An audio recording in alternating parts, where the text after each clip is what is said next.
Good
morning, colleagues.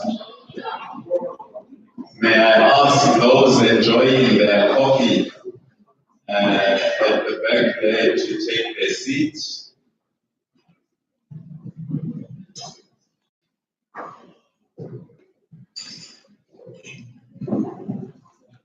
And feel free to just grab your coffee and then take a seat.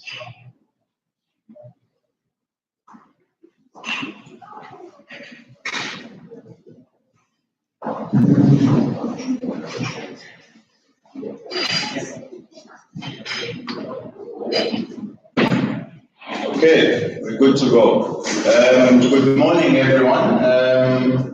My name is Pilani Mtembu. I'll be chairing this session.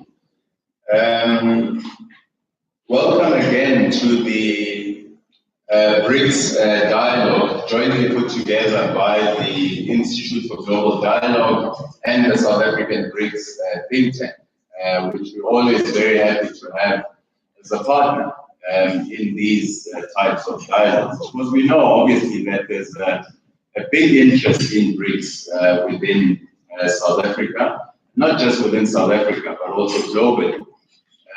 There's an interest as the chairmanship shifts from one country to the other in terms of what potential changes could actually take place or what continuities we might actually see.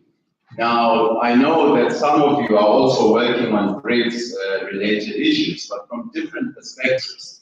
So I very much enjoy the discussion today and unpacking some of these issues from different perspectives. And I invite everyone to engage robustly and really to elaborate on some of these issues.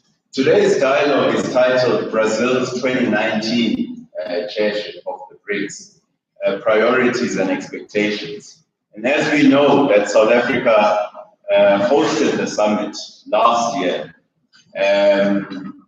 was a jam-packed year for everyone, both at government level, at think tanks level, at civil society. Everyone is literally involved in BRICS. I mean, you go to your BRICS university networks, you go to the labor unions are discussing BRICS. So everyone is literally involved in some way or the other in actually engaging on BRICS. And as we met about a month ago, we were basically looking at South Africa's, or reflecting on South Africa's chairship of BRICS. What were the key lessons? What were the key outputs? And now, what we want to do is really zone in on the Brazilian presidency.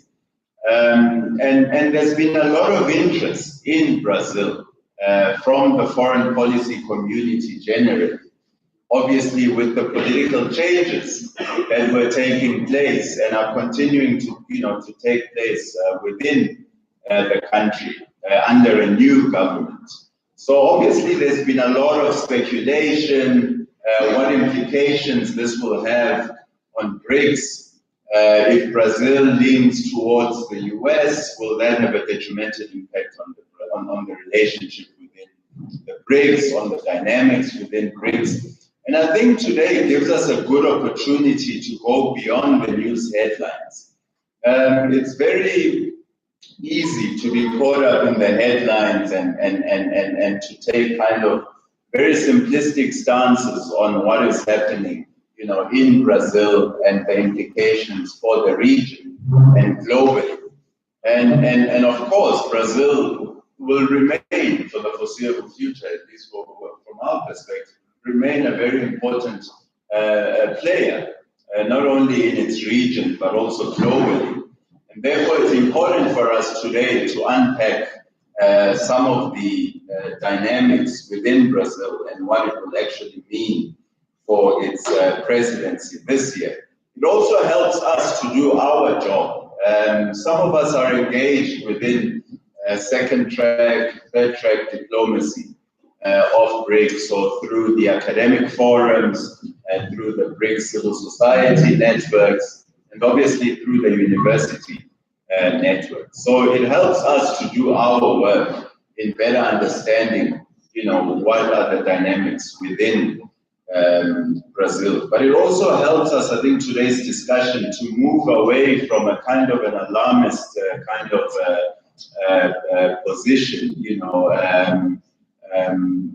that might, you know, that might, as a knee-jerk reaction, say, well, you know, the Workers' Party was voted out, a new party is in power, it might have, you know, a detrimental relationship. So these tend to be, you know, the knee-jerk reactions that we are seeing in the media. But of course, we know that global politics is more complex than that. We know that the relationships between countries are more complex than that, are not just at a presidential level, are not just at the level of, you know, necessarily the foreign ministers. You know, there's bureaucracies in place, there's path dependencies that are in place in the relationships we see in global politics. And I think today's discussion will help us to unpack some of those. I'm happy to be joined today on the panel by a representative from the Brazilian Embassy, Mr. Bruno Carvalho Arruda, who's Economic Affairs, Agriculture, and BRICS point of contact at the Embassy of Brazil. He will be joining our panel. And I'm also happy to be joined by Dr. Renata Albuquerque Ribeiro, who is a researcher at the Laboratory of Global Political Analysis in Brazil. Now, good thing also with Renata is that she spent some time actually here, a couple of months, while completing her PhD, and did some field work on Brazilian foreign policy. Went to Mozambique, I think also Angola, but, you know, and also just interacted with the research community in South Africa. So I'm happy that, you know, she could make it, as she has spent some time with the IGD and with UNISA. And she's, you know, working on Brazilian foreign policy, and also has been thinking about, you know, specifically the BRICS presidency also. Also happy to be joined by Mr. Cyril Prince, who's a researcher at the South African Institute of International Affairs. And fortunately also, you know, he's also just written, unpublished yet, so he's written also a very interesting piece on the election of Bolsonaro and what implications, you know, this might have within BRICS, but also for Brazilian foreign policy. He spent some time in Brazil last year, also just conducting the research and interacting with various stakeholders there. And he's put together quite an interesting piece that I think most of us, once it's published, will find quite interesting. I won't go too much into it, but it helps us to go beyond the headlines, so it looks at, the composition of the cabinet, it looks at, who are the people responsible for economic affairs, foreign policy, and how these will play out in the foreign policy landscape. So we're always happy to be joined on a panel with, people who are actually working and are actually publishing on a particular area and who have actually gone out and done empirical work on it. And then we're also joined by Ms. Sanusha Naidu, who's a senior research fellow at the Institute for Global Dialogue. And her engagement in BRICS goes back right, to the beginning, before South Africa even joined the group, but also in terms of the academic forum, her work also goes way back in some of those initial South African delegations at the second track diplomacy. So, we joined at least with people who I think will put us in a state where we move beyond the headlines, but we start thinking more beneath the surface in terms of what the implications are for the BRICS presidency, but also how we can continue to work with Brazil throughout its presidency to ensure that it is a successful presidency and that the grouping continues its work. So with those words, let me invite our panel to take their seats. And everyone, you can take your seats, and then we'll go into the first presentation. So everyone can just come up to the front.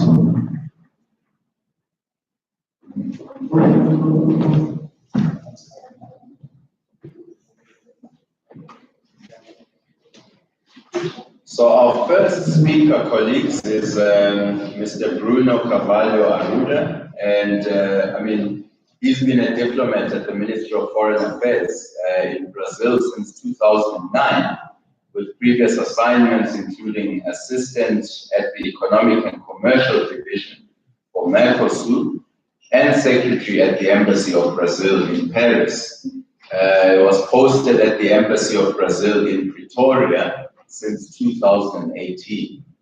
We look forward to your presentation. The floor is yours. You can come. Yes, we come.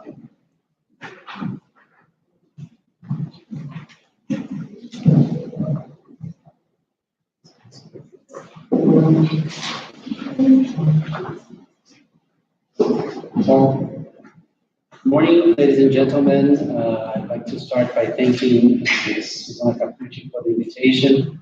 Also, Dr. Pilani and Tangu, and all the team in the Institute of Global Development. And also my co-orators, Dr. Renata Buquerque from Mundo, Mr. Stuart Prinsloo from the South African Institute of International Affairs, and Ms. Sanusha Naidu from the IGD as well. So I'm Bruno Carvalho Arruda, as Dr. Pilani said, and I'm responsible at the Embassy of Brazil for economic affairs, for agriculture, and also on the BRICS point of contact. And as such, I will try to give you an outlook on what the Brazilian presidency of BRICS in 2019 is going to be like, as for the first movements that have taken place in Brazil so far. So I know that most of you are pretty familiar with how the BRICS works and everything there is to it. You probably understand more about the BRICS than myself. So, but it's useful always to take a look at where the BRICS stands as we begin a new presidency. So it has come a long way since 2009, when it was still called BRIC, since South Africa joined in 2011, as you know. And what was then basically a meeting of leaders made to discuss how to better react to the global economic crisis and how to reshape institutions, has become something much more complex. Has become something, a framework, a sophisticated framework that now encompasses some 30 areas of cooperation. He has had institutional developments, and I mentioned specifically the new development bank and the contingent reserve arrangement, as you all know. And taking from last year's presidency, South African presidency, which was a very successful one, we had, for example, more than 100 meetings on different areas. We had 2 summits, one on the margins of the G20, and the other one was standalone summit, so to speak, which happened in Johannesburg in July. We've had many ministerial meetings and high level and other high level meetings as well. So it's becoming tense. And what to expect from the Brazilian presidency in 2019? Well, the theme that we've chosen to work with is economic growth for an innovative future. And as the theme suggests, the top priority will be science, technology, and innovation, which goes along with the previous work done by the more recent BRICS presidencies. Technology and how to better position ourselves in this new industrial revolution has been on a major theme for BRICS, at least since the last Chinese presidency. And it's still important to talk about it. It's still important to look for ways for us to better cooperate in this context. So this is going to be the top priority from our perspective. We are also going to try and enhance the cooperation in digital economy. It's a new subject. It deserves attention. We can build on that. We will try to invigorate the cooperation on the fight against transnational crimes in all its aspects, of course. Especially when talking about organized crime, money laundering, which is a crime that is associated with all the other crimes, drug trafficking, and also terrorism, of course. And we will try to bring the NDB closer to the BRICS Business Council. We'll try to find ways in which the private sector and the business council can assess and can have access to the funds made available by the NDB. So those are the priorities, and they're going to be, they have been associated with general guidelines that will conduct the work throughout the whole year. And these are the main guidelines that will help us steering the boat throughout 2009. So it's the beginning of the second decade of the BRICS, and it's important to reflect upon what's been done and how we want the group to proceed from now on.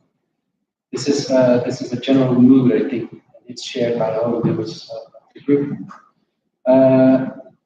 Since, as I said before, the world has changed a lot since the conception of the BRICS.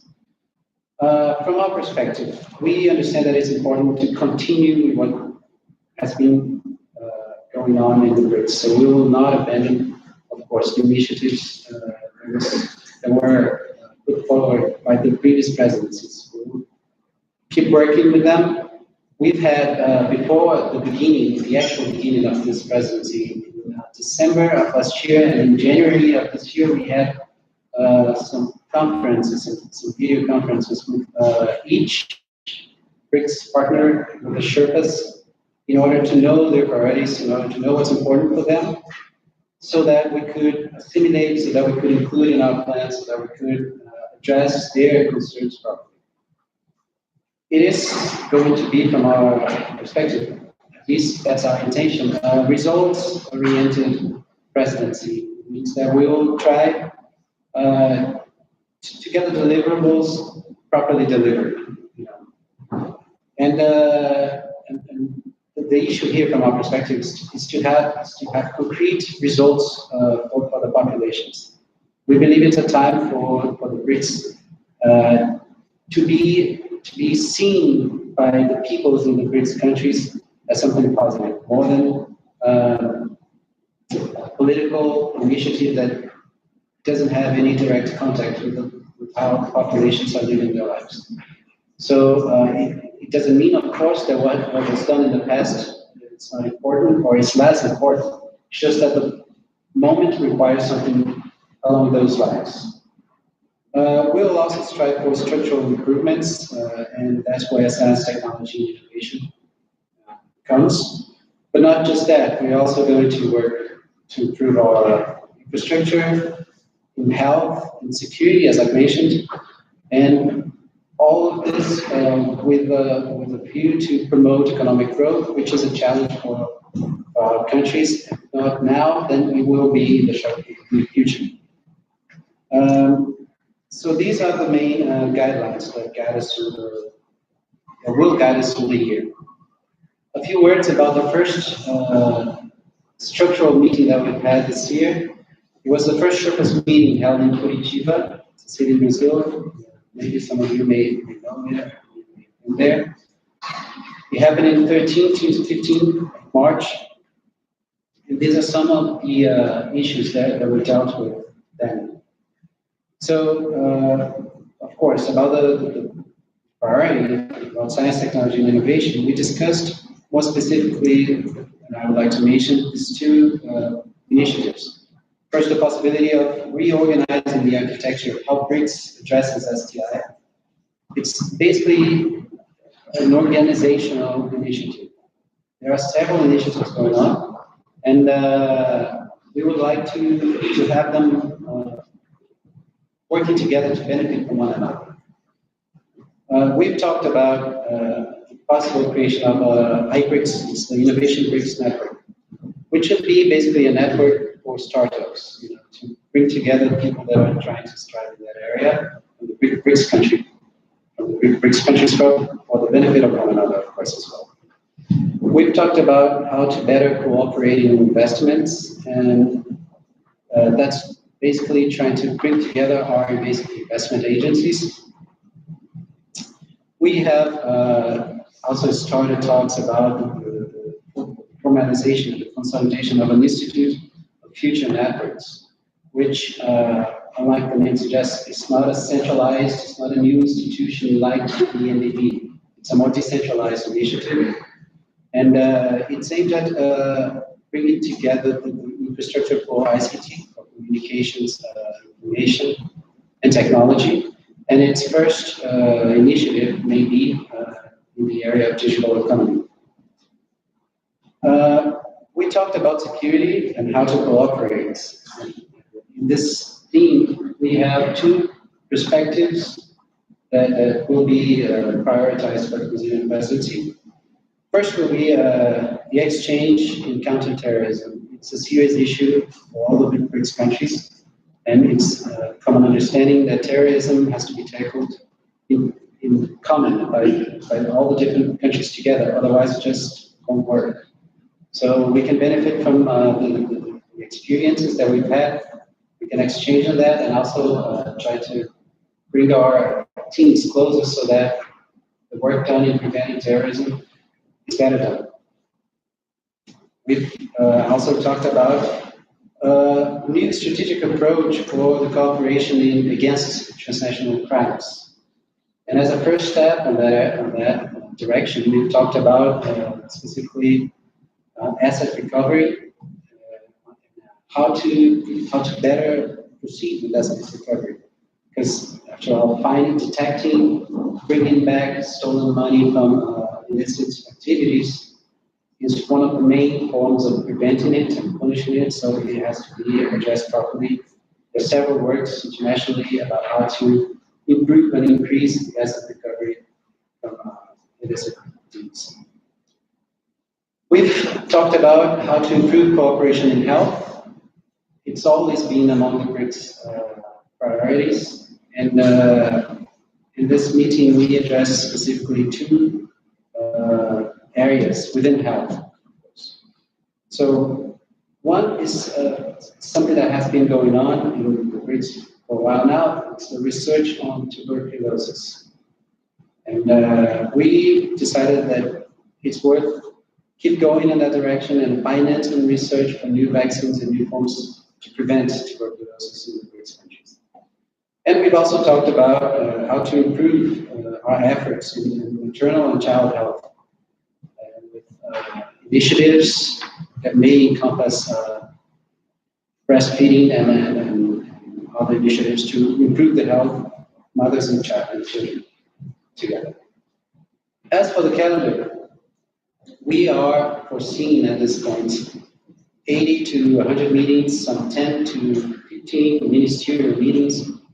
The Brazilian Summit, which will happen in November, I will mention it in further detail in a minute. And we'll have the other regular activities that BRICS is already used to that are becoming tradition, such as the academic forum and the cultural events, which I can mention specifically the BRICS Film Festival and the BRICS Games as well. The calendar, as usual as well, is not finalized as of yet. It's under construction, and of course there will be changes and adjustments in the near future. So it's maybe a little early for me to show them right now, but I'll show you how to get the latest updates. So the Brazilian Summit is set to happen in Brasilia, as I said, well, of course, in 13 to 15 of November. It's, as those of you who are familiar with BRICS summits know, it's usually the summit and a few activities around the summit. We expect to have the BRICS Business Forum, for example, around those dates as well. It will take place in the Itamaraty Palace, and that's just for curiosity. For those of you who have already been to Brasilia and were able to see it, it's the famous Oscar Niemeyer building. It's worth a visit if you ever make it to Brasilia. I said that my time is almost up, but I'm up as well. So this is the website that we've made. You should have all the updated information as long as we're able to provide it. So please take a look for yourselves. And of course, I will remain available for questions and answers afterwards. If I can answer them to the best of my capacity, it would be a pleasure. Thank you.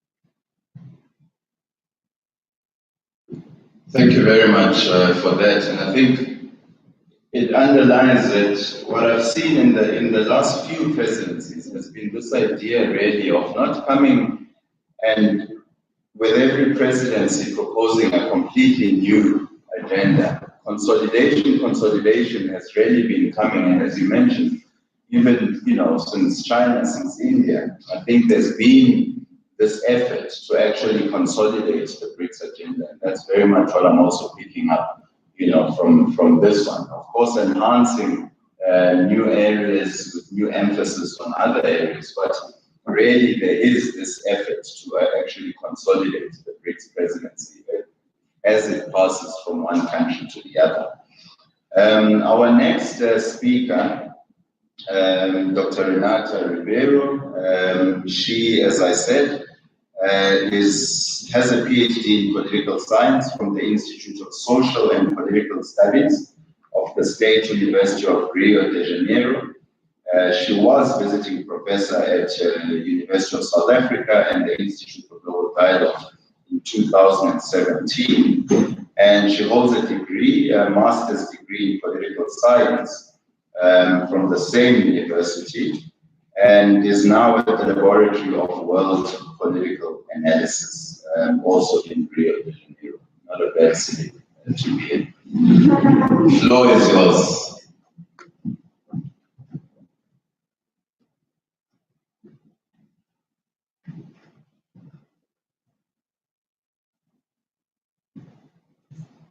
Good morning.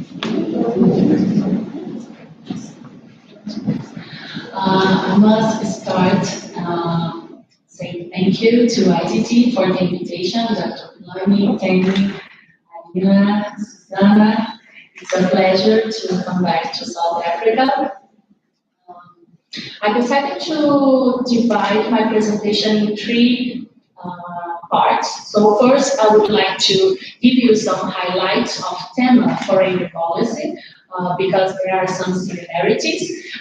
Second, I would like to talk a little bit about some topics of Bolsonaro's Brazil foreign policy with the new direction of Brazilian foreign policy. And in the end, I can talk a little bit about the Brazilian chairship in BRICS. So from the beginning, I think some topics about TEMA presidency. I think it's important to do some contextualization, not only because the similarities, but the political economic situation that we have in Brazil right now is the same. It's basically the same that we had since 2015, 2016. So what Michel Temer was trying to do in his 2 years of government, he was trying to get Brazil closer to the Western axis of power. I mean, United States and European Union. So we didn't have a lot of progress in these 2 areas, and I must say that as a political scientist, I'm trying to bring more a critical perspective and not only the official speech or the official discourse. So I'm trying to bring more the political science perspective from a critical point of view. So, okay, what Temer was trying to do in this, trying to get closer to European Union and United States, as I told you, we didn't have a lot of progress in these areas, but there is something important in Temer foreign policy, is the focus in the South American region. He was trying to reformulate Mercosur and isolate Venezuela, and he was able to do this. We're going to see that the approach of Bolsonaro to South American region is basically the same. What else? Okay, another thing that is important is that talking about developing countries, we need some combination of factors to have an effective foreign policy. I mean, Brazil, as a developing country, is depending 100% of political and economic stability in the domestic level. When we are talking about developing countries foreign policy, we are not talking about only opportunities in the international scenario. What is happening inside home is also important. And I'm going to talk a little bit more about this soon. Okay, about the new directions of Brazilian foreign policy. Briefly, I think it's important to say that the elections of 2018 in Brazil was made with the idea of the opposite. Bolsonaro won the election with the idea of opposite in relation with Workers' Party government. So he was trying to say that we are bringing a new politics to Brazil. We are bringing new economic values. We are bringing new foreign policy alliance. We are trying to create the opposite of the Workers' Party was creating. What happened?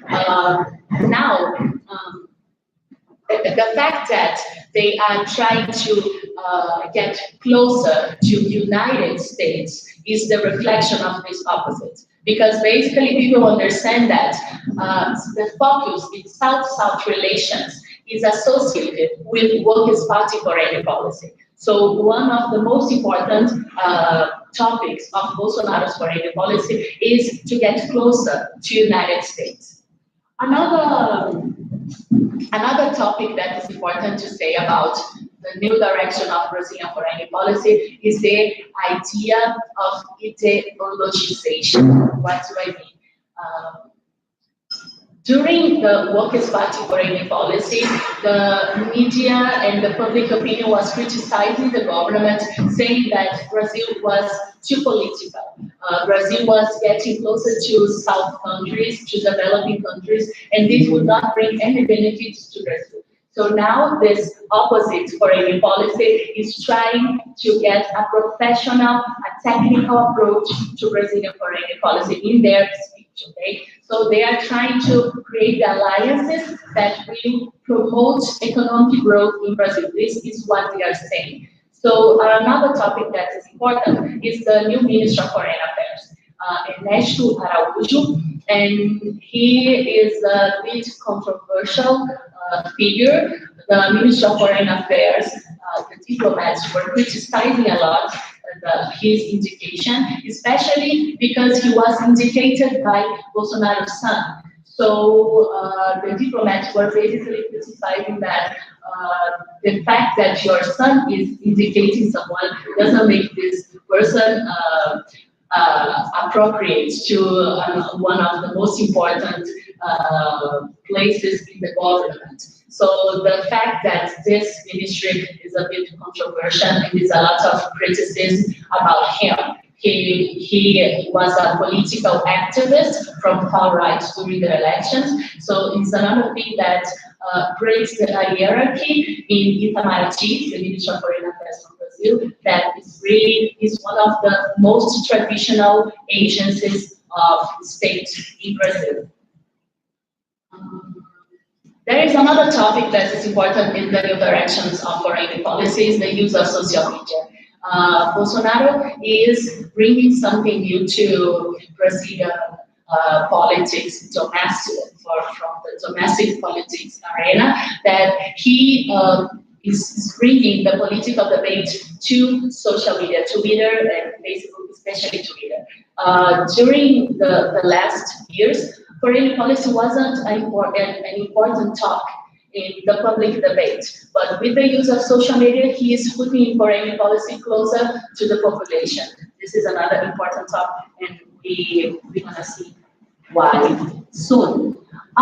There is another important thing, that Bolsonaro is not really personally engaged with foreign policy. What happened? There are 3 or 4 groups fighting for the foreign policy direction.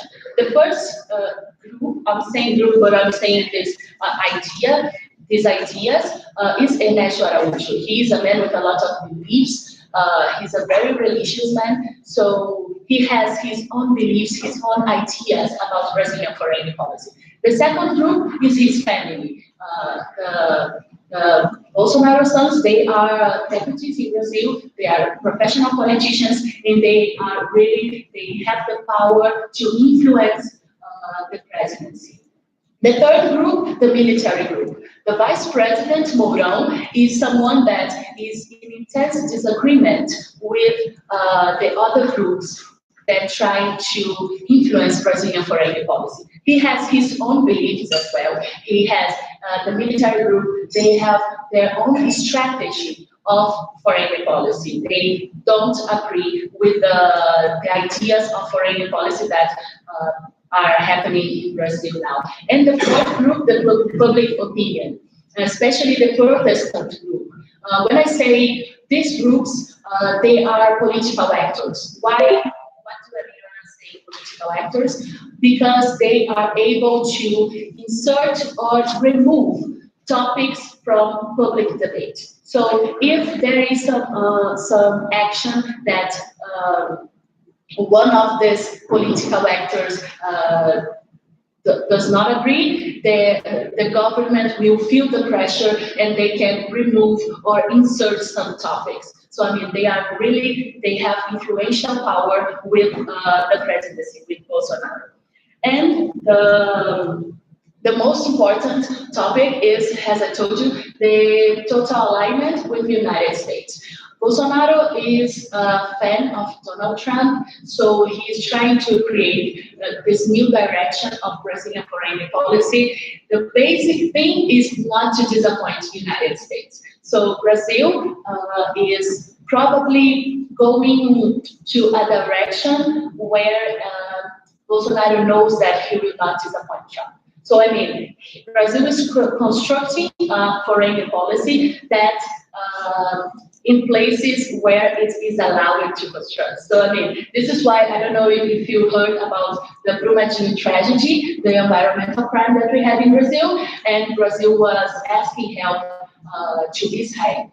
We were not that close to Israel to ask for help, to ask for cooperation in this sense. But Israel is aligned to the United States. So Brazil is creating this foreign policy, going to places that they know that Bolsonaro knows that is safe, that he will not disappoint the United States. But this alignment with the United States has some costs. What happened? Talking specifically about China and Middle East. During the elections, some declarations that Bolsonaro made in Twitter made China and Middle East very uncomfortable. This is something that we can notice as well, and it's the lack of diplomatic discourse, the lack of diplomatic speech in Bolsonaro affirmations. He sometimes used some words that people think of problems with China and Middle East. Okay, the alignment with the United States is not something new in Brazilian foreign policy. We already had this many times before in the last century. But the fact is, before the last century, Brazil was to the United States, okay, I will support you with everything, but I need something back. So Brazil was asking something back. During Getúlio Vargas' government, for example, Brazil was like, okay, I will support you, United States, but please help me to improve my industry. Please help me to get economic growth. And now, what is Brazil asking back to United States when Bolsonaro is supporting Trump? Brazil is going to be part of ECT, and it's something very controversial because it will be like one idea that Brazil is powerful economically, but basically we are not economically strong. We are not strong enough economically to be part of ECT. So this alignment with the United States can have a lot of costs to Brazil, political and economical costs. In another thing that is important, this alignment with the United States is making Brazil lose space in the multilateral system, especially in some areas that Brazil was really strong, like agriculture and environmental issues. So Brazil is losing space inside UN agency as well. The fact that Brazil quit to host COP25, I'm thinking Portuguese, sorry. But the fact that Brazil quit host an environmental summit is something that shows that Brazil is losing protagonism. So I'm not sure. Why? Because the idea of opposite is still the same. Multilateral system, BRICS, China, South-South cooperation, they are associated with workers' party foreign policy. So even if Brazil if Bolsonaro knows that it's really important to create this alliance with South Africa, India, Russia, and China, I don't think that the strategy will be strong enough because these 4 or 5 groups around Bolsonaro, they are fighting for the direction of Brazilian foreign policy. So talking about BRICS specifically, we have 3 options. It's really hard to create, to predict something, but I think it's possible to see 3 scenarios. The first scenario is the scenario of construction. Brazil will take all this calendar that you showed us and will try to create economic alliances to try to get stronger, to try to make BRICS stronger. But I'm not sure if Brazil is able to have this leadership inside BRICS. Because since 2015, Brazil was losing space in multilateral system, as I told you. So now we can see that other countries, they are bigger. They have a bigger voice than Brazil has in BRICS. So there is an option, this option of construction, but I'm not sure if Brazil is strong enough to have concrete results about BRICS. And of course, we are talking about a country that is in economic crisis, and China is the biggest partner of Brazilian economy. So it will be a great opportunity to improve this relationship with China. This will bring some concrete results to Brazil. The second option, the second scenario, is the deconstruction. Is the idea that BRICS would not be that important, that the new Brazilian foreign policy should focus in the United States, in the European Union. I don't think that this option is impossible. We could see this happening already in South America. One organism that was created by some center-left governments during the 2000s in South America, UNASUR.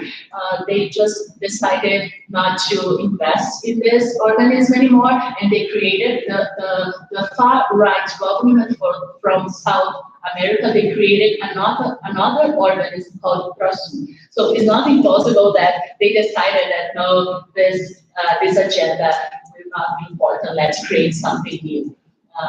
It would be a surprise. And the third and last option is the no foreign policy approach. What do I mean with no foreign policy approach?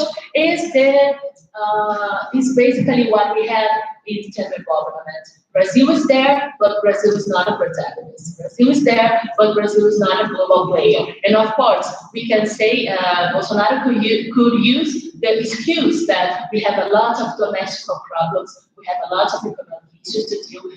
We will not focus in international relations right now. So the foreign policy would be, they would forget a little bit about Brazilian foreign policy, and in this no foreign policy approach, the idea is Brazil is a bit paralyzed with the multilateral system and with South-South relations. So, of course, we are talking about developing countries, and basically we, in the last 20, 30 years of Brazilian foreign policy, we had two different approaches of directions around Brazilian foreign policy. The first one says that Brazil should be aligned with the powerful countries. So Brazil must be closer to the United States and the European Union. And another approach that says that Brazil is stronger in the multilateral system. Let's get closer to developing countries. Let's get closer to BRICS. Let's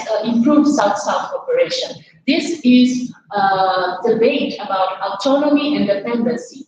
How can a country construct autonomy in international scenario? How can a country overcome economic crisis using foreign policy? It's not something easy to explain. The processes are very complex, but I think we will have a great debate to discuss these topics. Thank you very much. Obrigada.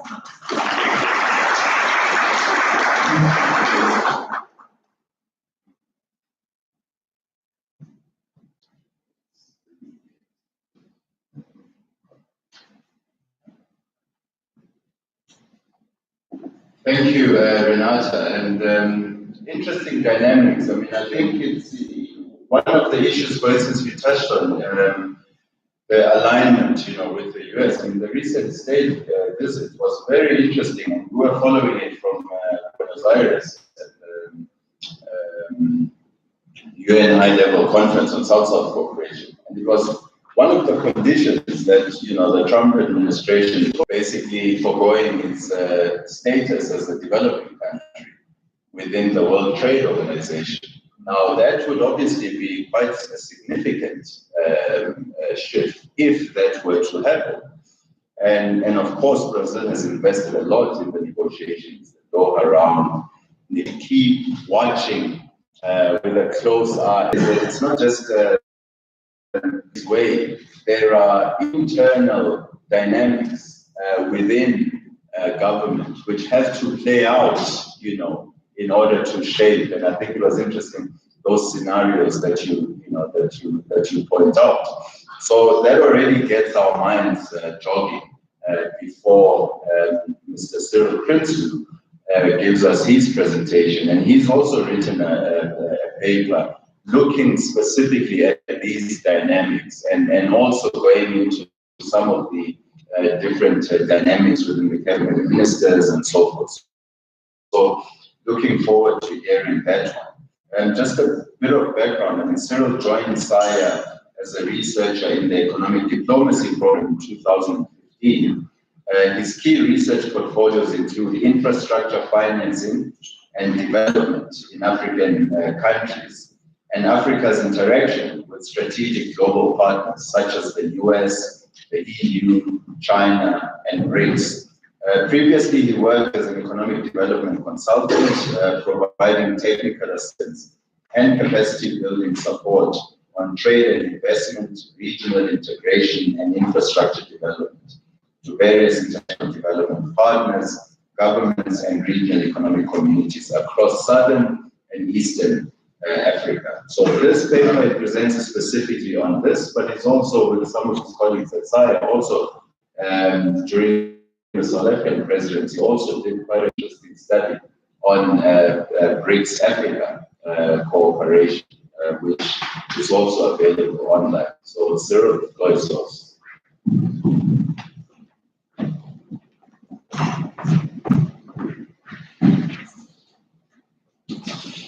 Good morning, colleagues, and again, thank you, Lani and Marina and Kenny for hosting us today and for having me here. I think, as Lani said, you know, I've been working on this issue for the last couple of months, and I think when he opened the meeting this morning, he hit the nail on the head when he said that, you know, it's easy when we look at Bolsonaro, when we look at his presidency during his campaign, it's easy to get caught up in kind of the headlines, right? But I think once you dig a little bit deeper into his cabinet, into some of the policies coming from his administration, you know, one has to temper that little bit of hysteria that we saw in the media, and certainly that is my experience. And I think, you know, when I looked at the research, there was a couple of key things that I wanted to find out. Firstly, what happened in Brazil that we saw this dramatic shift. And I think suffice to say for now that Lava Jato, the corruption scandal between business and government, was a key driver. And then also just Dr. Rivera touched on it, you know, kind of the sluggish economic growth, socio-economic challenges. And I think Dr. Rivera did me a great favor here, talking about Brazil's foreign policy. I think you're much more qualified than I am. And mostly I agree with what you said. I wanted to add some things there, but for me, that was the second key thing is, you know, looking under the Bolsonaro administration, how will Brazil's foreign policy change? And then the last thing is, you know, what does this mean for BRICS? Of course, Brazil is hosting the BRICS. You know, what kind of changes can we see? And those are the two issues I want to touch on, is on foreign policy changes. And again, you know, not trying to duplicate, so I'll just add to what Dr. Rivera said. I think the one thing, you know, based on your discussion, Dr. Rivera, that for me was missing, I think you highlighted the different factions, what's driving Brazilian foreign policy. You spoke about the military, you spoke about the foreign minister, public opinion. I think one of the key things, at least based on my analysis, that's missing is the very key focus from the economic minister, Minister Guedes, you know, very libertarian, and I think he has very significant influence in where both Brazilian domestic policy is going, where Brazilian foreign policy is going.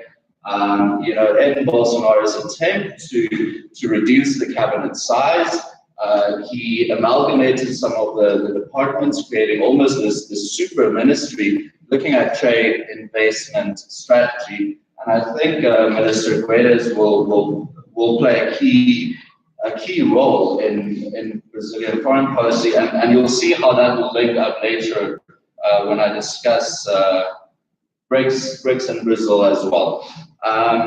Again, agree with you. I think, under the Bolsonaro administration, three important drivers will be: one, prioritization of domestic issues.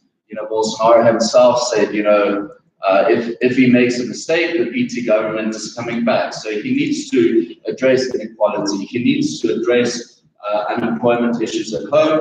And I think he'll leverage domestic engagements such as the BRICS. I think this is a perfect opportunity for him to try and address those key socioeconomic challenges. Of course, as you mentioned, there's the shift from, kind of the Lula, Dilma era from South-South cooperation towards alignment with the North. Again, not something necessarily started under Bolsonaro. Again, we saw this starting under Temer. And then the third driver is, again, as you mentioned, kind of this ideological turn within the foreign ministry of Brazil.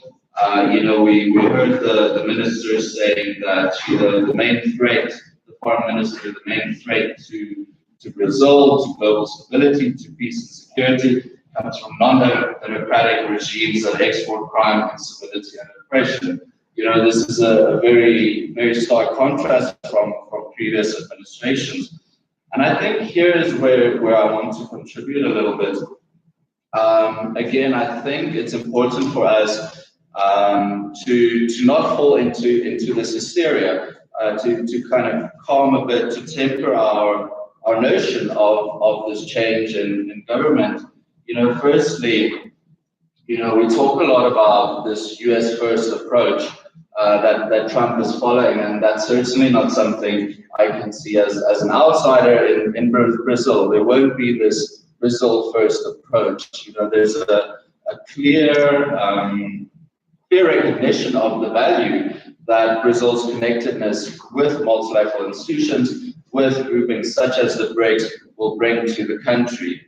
The second thing I want to caution about, again, this kind of hysteria of Bolsonaro's alignment with the US. Again, I think you touched on it, but we've learned from Trump that he's a very transactional person, and as Pilani just mentioned, in this recent visit, Trump said he would support Brazil's kind of NATO, what do they call it, the NATO ally status. They would support Brazil's OECD candidacy, but it has to give up its developing status at the WTO. Same with Guedes, the economic minister, saying we want more access to the US market, to which his US counterpart said that's fine, but at the same time, we want access to the Brazilian market. So, I think we need to just temper, we shouldn't overstate that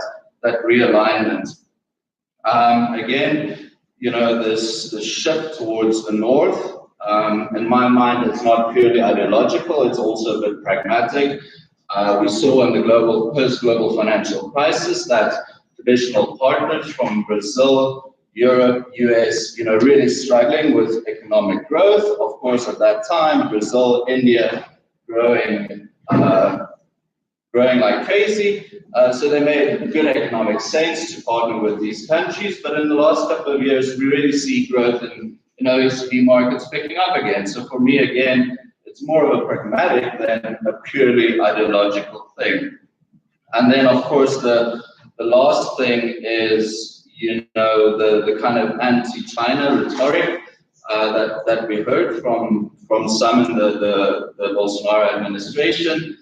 Again, we saw a couple of weeks ago that, a lot of these messages are kind of, they're being tamed a little bit. They're not as aggressive anymore. Again, for me, signaling a more pragmatic approach. Ultimately, China is Brazil's biggest trading partner. And there's certain elements, certainly within his administration, that wouldn't want to see alienation of this big trading partner. Now, what does Bolsonaro, his administration, what does it mean for BRICS cooperation? And I think Dr. Rivera highlighted 3 different options. And in my mind, the first one, the construction, is at least the most plausible. And the reason I'm saying that is that for me, there's still very clear alignment between the national interests of BRICS. There's still a lot of national interest points for Brasilia with Moscow, Delhi, Pretoria, and Beijing. And of course, we heard from Mr. Arruda this morning the official priorities of the BRICS summit this year, of the BRICS calendar. But for me, there's priorities and then there's priorities, right? And these are, I highlighted 3 areas where I think certainly, you know, for BRICS, for all of the members' national interest, 3 key areas. The one is, and this has always been a key focus for the BRICS, is enhancing inter-BRICS economic relations, right? The second one is regional issues, global governance issues. Again, I don't think Brazil will break with the tradition of having a regional outreach, with doing a BRICS plus. And then the third focus area where I think the national interest of all the members alongside Brasilia will align is on development finance.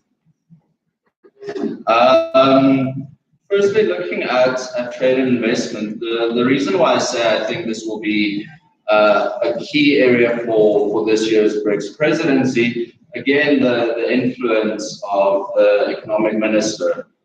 We know a key strategy, domestic economic strategy for Brazil is to get investment, lots of dormant factories in Brazil where they want to reignite growth, create jobs, to try and address some of the socio-economic challenges.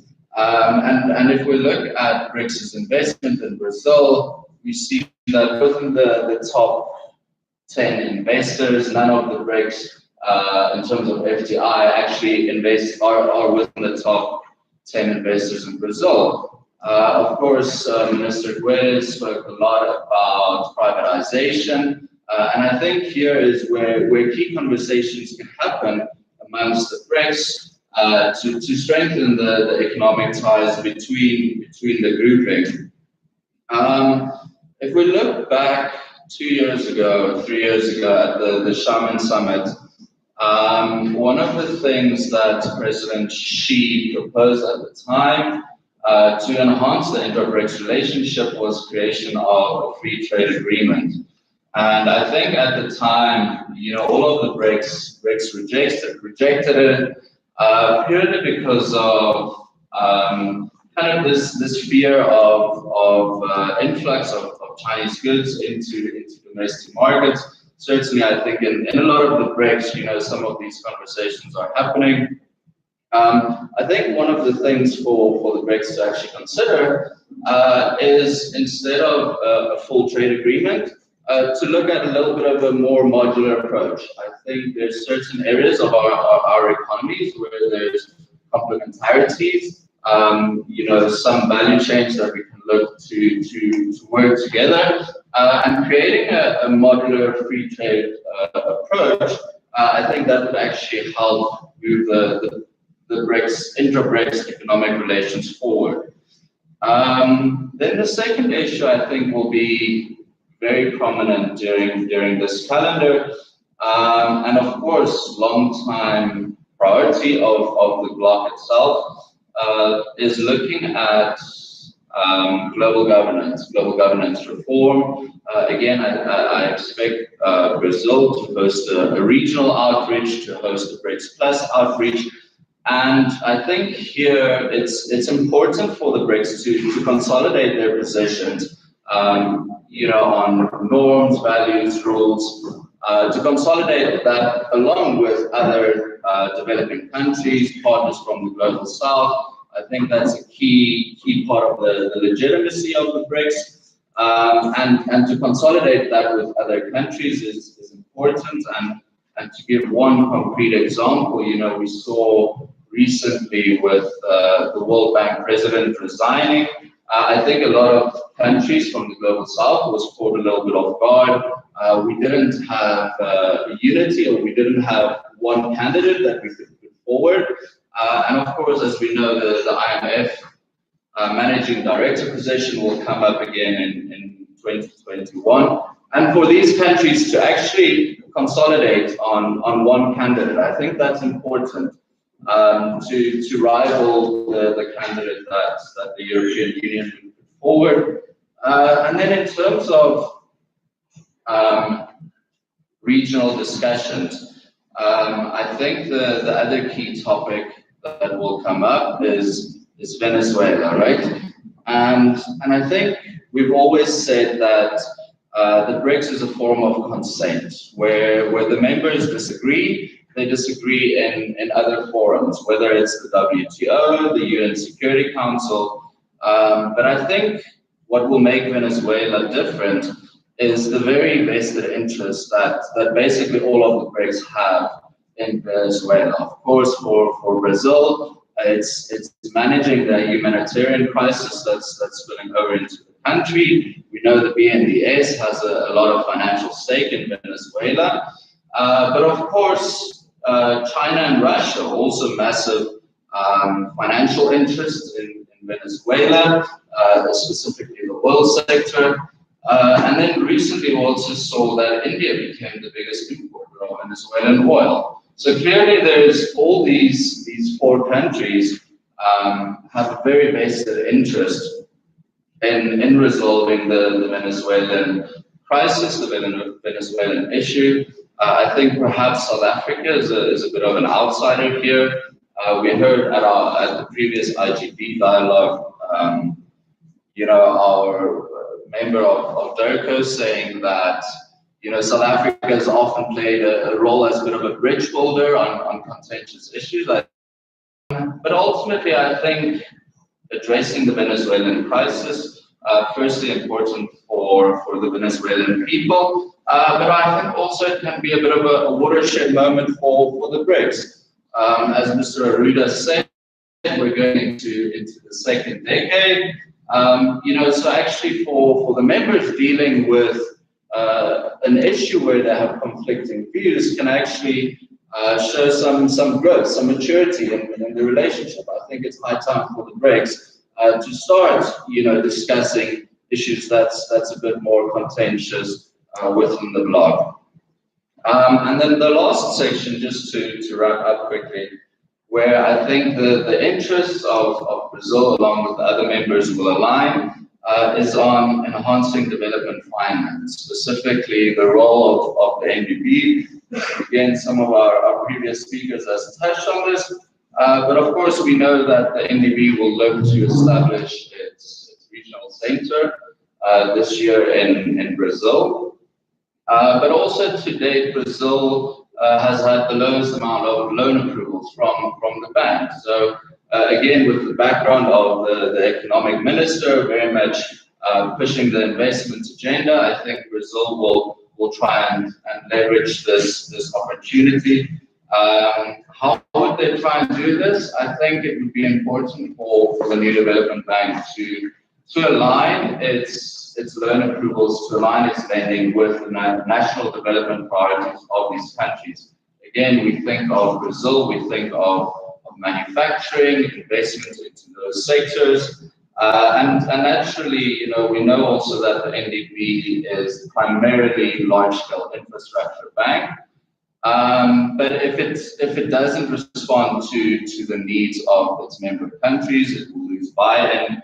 And it's also important for the bank itself to diversify its portfolio amongst its members to minimize its operational risk. So I think for the NDB to work closely with the likes of BNDES, DBSA, and the local DFIs will be important to ensure alignment between its activities and the national development priorities of its member countries. And maybe just to conclude, where I started off with, I think again it's easy to fall into the hype of the headlines. I think certainly what we see in Brazil, there are some changes in its foreign policy. But again, I see that, well, I think that there's enough areas of mutual cooperation to support the national interests of its members, and for the group to enhance each of themselves and the group as a whole as well. Thank you.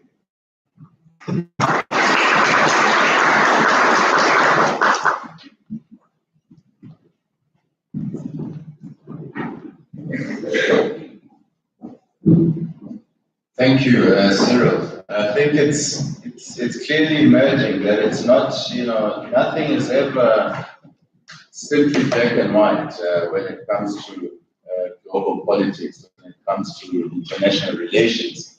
So it's good for us to dig in, dig a bit deeper into these dynamics. And it's looking at, as we said, also Venezuela as a potential testing ground for BRICS cooperation. So really going into some of the issues that are not as easily resolved through consensus. But I think it will be, as BRICS starts its second decade. It's a testing area whether it can actually discuss areas where they clearly disagree and whether they can come up with ways of cooperating and moving beyond, those initial positions. And of course, the NDP, we anticipate now the Americas Regional Center, because that will also be a nod in that direction of growing institutionalization within BRICS. Because I think this is one of the challenges. We're here discussing, the impact of a change of government within Brazil. It could very well be a change of government in any of the countries, that we are talking about, and what impact that might have. And I think it's important, it's a testing ground for the level of institutionalization within the BRICS partnership, whether these countries can continue to cooperate irrespective of the political leadership of the day within those particular countries. And I think that will definitely be a key question moving into that second decade of BRICS cooperation. Our last speaker, who will be acting as almost as a discussant to try and really tie all of these different perspectives that we've heard, is Ms. Sanusha Naidu, who is a senior research fellow at the IGD. Her research interests include democratization in Africa, Africa's political economy and development, Africa's relations with emerging powers from the South, South African foreign policy analysis, and the role of track 2 diplomacy in international relations. She managed previously the South African Foreign Policy Initiative at the Open Society Foundation for South Africa. And in the past several years, she's also managed various programs focused on Africa's international relations with China and emerging powers at Bahama. But as I said, also one of the veterans of BRICS, how to put it that way. Sanusha, the floor is yours.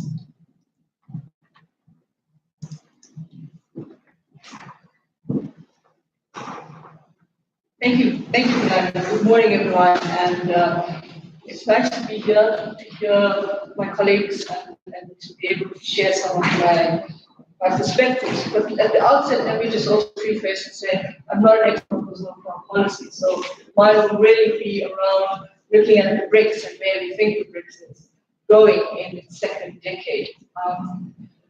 I was very interested in what Lani said, I'm a veteran of BRICS. Because I remember very clearly, to start off with an anecdote, when the Russians held their first conference of the BRICS And it was quite interesting. It was 3 countries. So it was Brazil and Russia and others who were coming in. And at that time, the BRICS was not consolidated as a formal institution, or it didn't have any kind of formal capacity. But then people were speculating about what the BRICS would be doing to the international architecture arena. And it's fascinating to look at it in its third cycle of summits in the second decade of the 21st century, and to be actually still thinking about, has this initiative grown up? Has it matured? Recently, the IGD hosted a conference on South Africa and the world, 2019, and the discussant there made a very interesting point. She said, South Africa is 25 years old now, so it's no longer a teenager, and it needs to grow up and it needs to make its foreign policy much more structured and much more about what its national interests and strategic interests are. And I think all the countries that make up the BRICS are beyond that issue of whether or not they're in the adolescent stage. They move beyond the idea, China, Russia, Brazil, South Africa, India. I think they've moved beyond that. And so what I find interesting is what I've tried to do, and to no justice to the rich discussion we had today, but just pick up on what I think are some of the key points that came out in the presentations and the points made by my colleagues. The first point I want to raise is the narrative. I think the narrative is a very important one, particularly now in what we are looking at in the context of a changing global architecture. Brexit, Trump, issues around what's happening in Europe with regard to its political stability, the issues happening in parts of Asia, preemptive strikes, language that talks about a kind of very securitized approach to the international order. And the question is, what is the BRICS narrative? I think we've talked about the BRICS and what its priority areas are, but what is the BRICS narrative on this changing global architecture? And what we're doing is, from what I've been listening to and reading in the past several years on the BRICS, is I think the BRICS responds to, or it extrapolates what it thinks are, what it identifies as priority areas. And that brings me to the question of how the narrative seems to have moved from one of inclusive development, which has always been part of every BRICS summit in the title. The theme will always have the wording inclusive development, to one that I saw today, which kind of didn't have the word inclusive development, but talked about economic growth for innovation, for an innovative future. Which then makes me ask the question, is where's this inclusive development in all of this? Are we now recognizing that the way in which the world is moving is that there will be those that will be left behind, and how do we include them into the space? So that's the first point about the narrative. The second point about the narrative is the domestic environment and how that influences your positioning, your understanding, your national interests with the BRICS. And for me, this was quite interesting in terms of the emphasis of science and technology for innovation and growth, transnational crime, which was really an important area. But the consistency is this idea of counterterrorism. The security issue in BRICS has not basically softened. I think it has become more important, particularly after the idea of what we see as of the countries, whether you call it transnational crime, or you're talking about it in the context of cybersecurity, or you're talking about it in the context of real security threats to your national security architecture. And that's critical, both in the context of whether you are dealing with a humanitarian crisis on your border, whether you're trying to basically flush out insurgents in your regional space, or you're trying to deal with the idea of transnational crime in the context of the financial architecture and how that works. But we can't separate the two, because I think that the cybersecurity issue is a key driver for the BRICS and remains a key driver for the BRICS and will continuously remain a key driver for the BRICS. And this brings me to the point about where is the foreign policy alignment? And I like that point about to align or not to align is the real question. What are we aligning? So you aligning in the context of, in the case of Brazil, trying to move between these two kinds of areas, a juxtaposition of sorts, where on the one hand you're saying the Workers' Party brought this some sort of cooperation, but we want to align more with the US and with the EU. But at the same time, the contradiction is that you can't afford to align in a way that that becomes narrow in your foreign policy. So the idea of construction, again, and the question of how important it is because you have a social economic development crisis within the country that needs to be addressed. But it has to also be linked to the idea that you bring the business council into the framework, the BRICS Business Council, because they're going to bring investment. So it's about finding that common alignment and how do you define it, whether you construct in some ways and deconstruct in other ways with your national interest. But I think the alignment is also key in the context of the fact that all the countries that you want to align with and the countries that you think maybe you want to have more of an economic engagement with all have the same level of alignment when it comes to security. So you're on the same page on the security architecture. You're on the same page with regard to how do you deal with the issue of transnational crime, how do you deal with the issue of insurgency or cybersecurity and so forth. And that, for me, I think is what will become cherry picking for the BRICS in the second decade of its consolidation. Then how does it actually pursue the global governance agenda in terms of what reforms will take place at the UN? And as Kulani and I were very lucky to be at the Rosina dialogue earlier this year, and it was interesting for the first time to listen to the Indian Foreign Secretary talk about the fact that they moved their foreign policy into a 21st century issue of alignment. That the idea of non-alignment is not one that drives India's foreign policy. And that's important because the question then becomes is, what is your alignment of issues? And the alignment of issues was clearly defined as aligning to national interests, what our issues are, and then defining who the partners are that are going to carry out that national interest. So we still retain, in the context of India, they still retain their strategic autonomy in decision making. And I think those are key drivers of how each of the BRICS, in terms of this idea around how they're going to define national interest, is going to link back to who they align with, how they align. If it's in the context of socioeconomic challenges, then the investors that they align with is going to be important. If it's to write the rules of the game around the global architecture of governance and reform of institutions like the UN Security Council, the World Bank, the IMF, because the global power dynamics of the world has changed, then they're going to try and find spaces within the global south to align, to write that. But the key driver for the for the global governance agenda is, are you reforming or are you transforming an international system? Because if you're reforming it, then the seat at the table is important, but so too is the power of the pen to write the rules of the game. So I think it's going to be critical for us to be much more clearer about how the foreign policy agenda, both within Brazil, but also in the context of changing landscapes at the domestic level within the other four countries, are going to drive this kind of BRICS agenda. And this brings me to the point about whether you try for high-hanging fruits or low-hanging fruits in your agenda.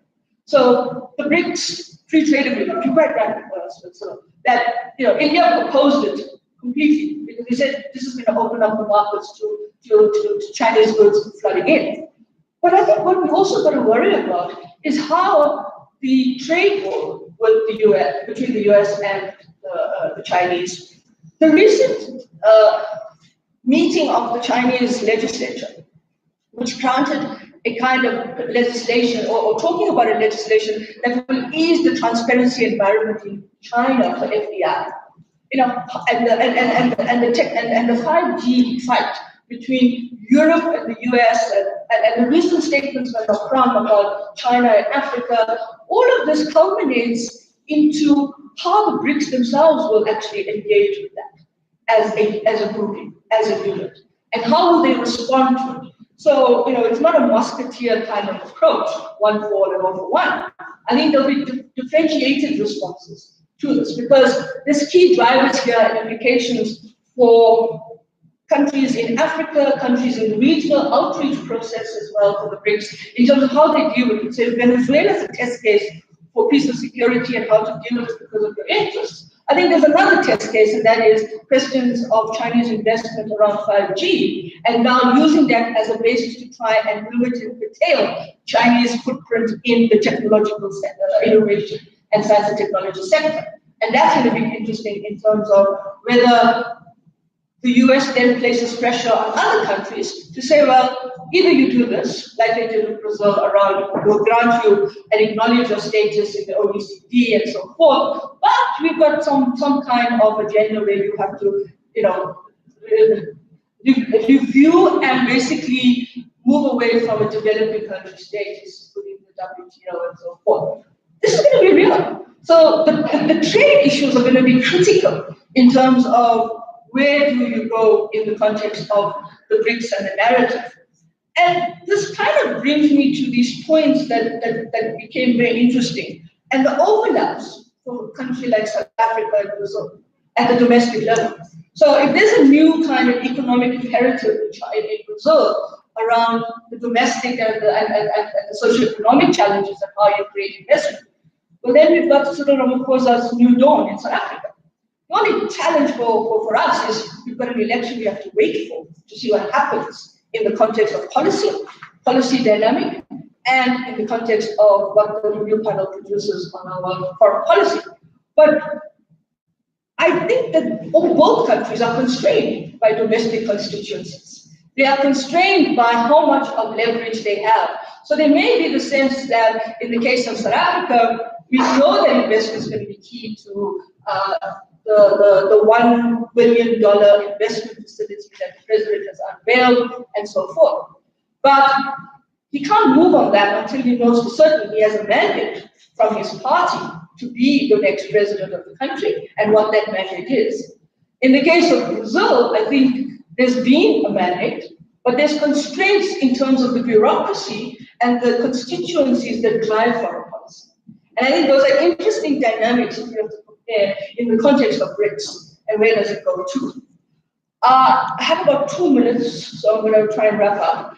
But this brings me to the other point about what is IPSA within the BRICS. Because there's a constant dimension to the idea of whether IPSA still has a relevance in the context of the global architecture. Now, given the fact that IPSA is pushing and has been financing small projects of development, right? Not big NDP projects on infrastructure and looking at that kind of development finance, but they've been doing more of the low-key, low-scale kind of projects. I'm wondering whether there is a traction within BRICS for IPSA in the context of alignment, in the context of the fact that there may be a way in which China actually has to deal with the fact that it is the biggest voice, it is the biggest actor in BRICS. It does actually shape the way BRICS consolidates itself. I mean, you just have to take the regional outreach partnership. Why have two? Why have a regional outreach and have BRICS Plus? The Chinese influence was very important there. So I think there may be some dynamic within the BRICS to be able to think about, for example, India, Brazil, South Africa, in terms of how they may manage that bloc. And the reason I make that point is because the Russia, India, China bloc recently had their foreign ministry meeting.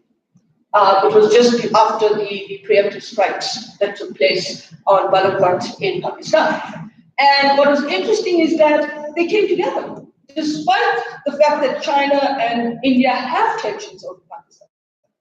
And I think there's no sense that you can't actually have that grouping reconstitute itself in BRICS now, as that governance voice, as that way in which you can move the peace and security, the democratic process, and so forth.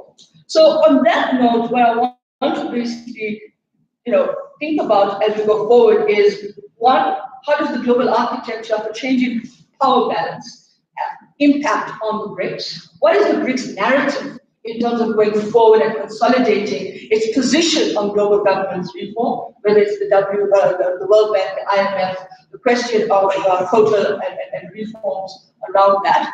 Third, where does IPSA fit within the BRICS? And I think there is a contextual argument to be made for it, because you have the RIC, the RIC as well. And the fourth point that becomes interesting is alignment. And alignment will never take place in terms of, I think you're always going to have alignments changing all the time as the world changes, as the international architecture changes. And then finally, I think what's very, very important for the second decade of the BRICS is to see the results-oriented approach, or the evidence-based approach, which was a key driver, particularly on the kinds of studies that the academic forum had put forward in terms of socioeconomic challenges, poverty alleviation, etc. The key challenge for the BRICS in terms of results-oriented output would be to deal with inequality in their domestic environments. And how do they deal with the marginalization, the inequality gap, as well as the fact that you have very wealthy sections of the population that are moving forward. So I think this time around, the BRICS is facing more structural issues in terms of its dynamic. I think the first decade was really about finding this novice and making it this incredible institutional space. But now it has to get down to the real kinds of institutional questions about structure, about global politics, about the reform agenda, and so forth. And I think this is what's going to be very interesting coming from the Brazilian presidency of the BRICS, because the priority areas are very fascinating. It's not a kind of smorgasbord of everything, but it's very interestingly as 3 or 4 key agendas that's going to drive the priority of the BRICS for the next 5 years as it moves into the 4th cycle of summits. Thank you.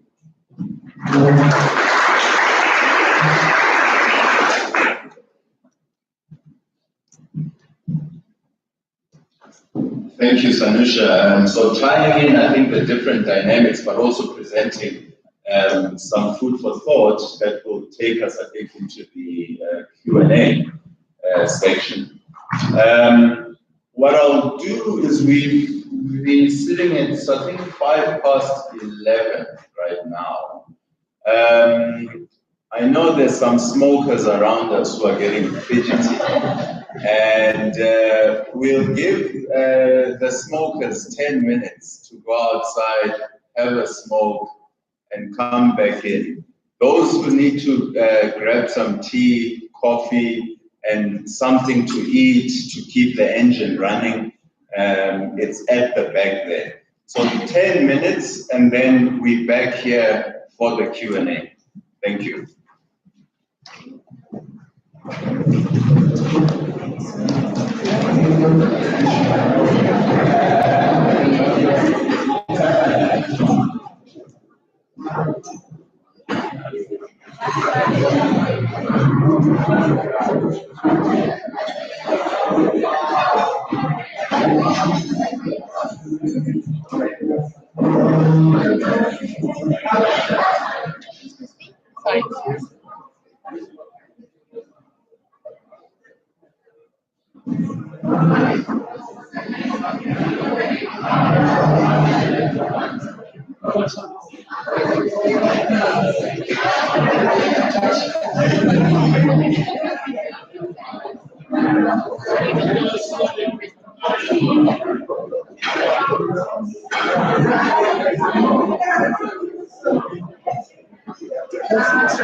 Can you?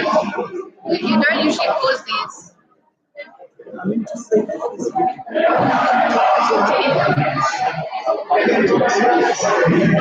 So